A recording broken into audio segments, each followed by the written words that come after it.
Welcoming David McCuan, politics professor at Sonoma State University. Thanks for being with us. It's a pleasure to be with you, Gasia. Of course, so former President Trump won't be there tonight. Smart move on his part?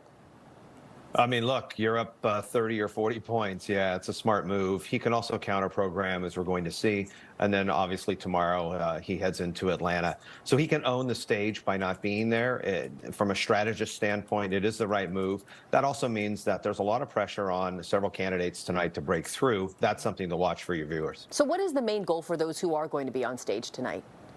Look, I mean, Vivek has been kind of surging lately. He's had this controversy in the last 24 hours with his remarks about 9/11 and federal agents. Right. So how hard people come after him is something to watch. But Governor DeSantis is someone who was the anointed heir apparent. He was the guy who was running neck and neck with Donald Trump in November, December of last year. But he's not a good campaigner and needs to kind of really have an inflection point tonight. Yeah. Then watch what happens for someone like Tim Scott. Is Tim Scott able to lay out his biography and his positive vision? Does that help him? And how hard does Chris Christie go in terms of his prosecutorial kind of accusations? And how hard does he go at people? And then who defends Donald Trump, who's not there, against Chris Christie and his allegations? Yeah. It should have a lot of fireworks because several of these candidates have to break through. Yeah, so Ron DeSantis is the front runner of those on stage. Is he the biggest target, or is former President Trump the biggest target?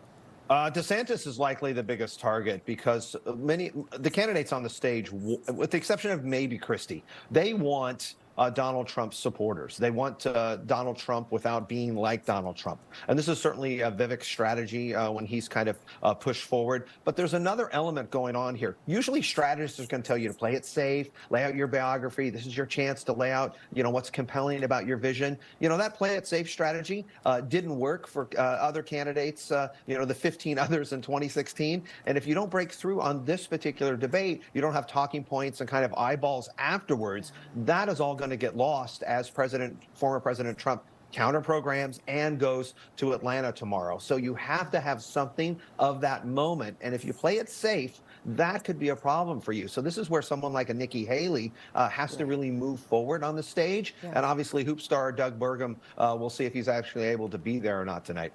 Let's talk about former South Carolina Governor Nikki Haley. We will note that she'll be the only woman on the stage. How willing do you think she'll be to take on her former boss, former President Trump?